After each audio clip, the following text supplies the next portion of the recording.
Big boss Malayalam season 8 അഗ്നി പരീക്ഷയുടെ സ്റ്റേജിൽ സംഭവിച്ച കുറച്ച് ഫൺ മൊമെൻറ്റ്സ്, അതായത് ജഡ്ജസ് വെറുതെ ആവശ്യമില്ലാതെ ചൊറിഞ്ഞ് പണി മേടിച്ച് കൂട്ടുക.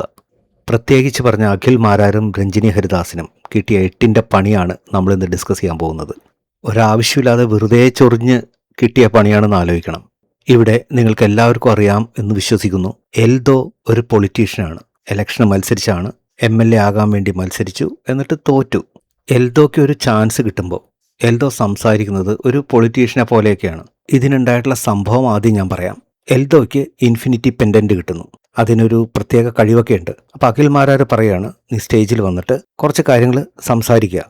മെയിനായിട്ടും എതിരാളികളുടെ അയോഗ്യതയെക്കുറിച്ച് സംസാരിക്കാനാണ് പറയുന്നത്. എൽദോ അത് കാര്യമായിട്ട് എടുക്കുന്നില്ല. എൽദോയ്ക്ക് കിട്ടിയ സമയം ആരെയും ഇകഴ്ത്തി കാണിക്കാനായിട്ട് എടുക്കുന്നില്ല എൽദോ. ആ സമയത്ത് അഖിൽ മാരാർ പറയുന്നുണ്ട്, നീ നിനക്ക് കിട്ടിയ ചാൻസ് വെറുതെ നശിപ്പിച്ചു. നിന്റെ അടുത്ത് ചോദിച്ച ചോദ്യം എന്തായിരുന്നു? നിന്റെ സഹമത്സരാർത്ഥികളെ കുറച്ച് ഇകഴ്ത്തി കാണിക്കാനായിട്ടാണ്. അവരിൽ നിന്ന് നീ എന്തുകൊണ്ടാണ് ബെറ്റർ, അല്ലെങ്കിൽ അവരുടെ കുറവുകൾ എന്തൊക്കെയാണ് എന്ന് കാണിക്കാനാണ് ഞാൻ ചോദിച്ചത്, ആവശ്യപ്പെട്ടത്. പക്ഷെ നീ ചെയ്തതെന്താ? പകരം എൽദോ വേറെ കുറേ കാര്യങ്ങളാണ് ഹൈലൈറ്റ് ചെയ്തത്.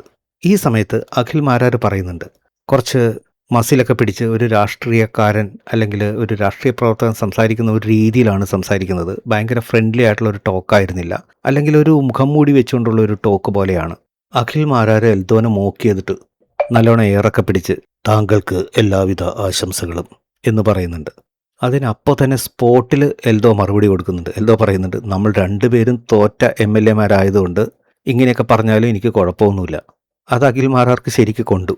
അതിനിടയ്ക്ക് രഞ്ജിനി പക്ഷെ വിടാതെ എൽദോയുടെ പുറകെ കൂടുന്നുണ്ട്. രഞ്ജിനി പറയുന്നുണ്ട്, ഞങ്ങളോടൊക്കെ എന്തിനാണ് ഇങ്ങനെ ഏറ് പിടിച്ച് സംസാരിക്കുന്നത്? അപ്പോൾ അതിന് എൽദോ പറയുന്ന മറുപടി, ഞാൻ കുറച്ചും കൂടി ക്ലോസ് ആയിട്ടുള്ള, അല്ലെങ്കിൽ എൻ്റെ ഫ്രണ്ട്സ്, അതുപോലെ എൻ്റെ ഒരു കംഫർട്ട് സോണിൽ നിൽക്കുന്ന ആളുകളോട് ഞാൻ ചിലപ്പോൾ വേറെ രീതിയിലായിരിക്കും സംസാരിക്കുന്നത്. അപ്പോൾ രഞ്ജിനി പറയുന്നുണ്ട്, ഞാൻ ഫ്രണ്ടാണെന്ന് വിചാരിച്ചോ, എന്നെങ്ങനെയായിരിക്കും സംസാരിക്കുന്നത്? അതിനപ്പോൾ തന്നെ സ്പോട്ടിൽ എൽദോ മറുപടി കൊടുക്കുന്നുണ്ട്. എന്തൊക്കെയുണ്ട് രഞ്ജിനി, നല്ല സുഖമല്ലേ എന്നുള്ള രീതിയിൽ.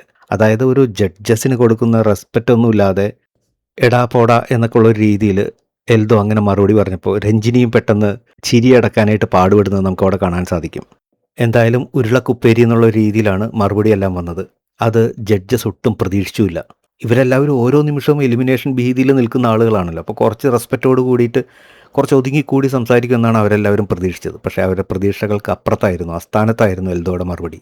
നിങ്ങൾക്ക് എല്ലാവർക്കും ഈ കണ്ടന്റ് ഇഷ്ടപ്പെട്ടു എന്ന് വിശ്വസിക്കുന്നു. നിങ്ങളുടെ അഭിപ്രായങ്ങളും നിർദ്ദേശങ്ങളും കമൻറ്റായിട്ട് രേഖപ്പെടുത്തൂ. നമുക്ക് ഡിസ്കസ് ചെയ്യാം. പുതിയൊരു വീഡിയോയുമായിട്ട് നമുക്ക് വീണ്ടും കാണാം. Bye bye, take care.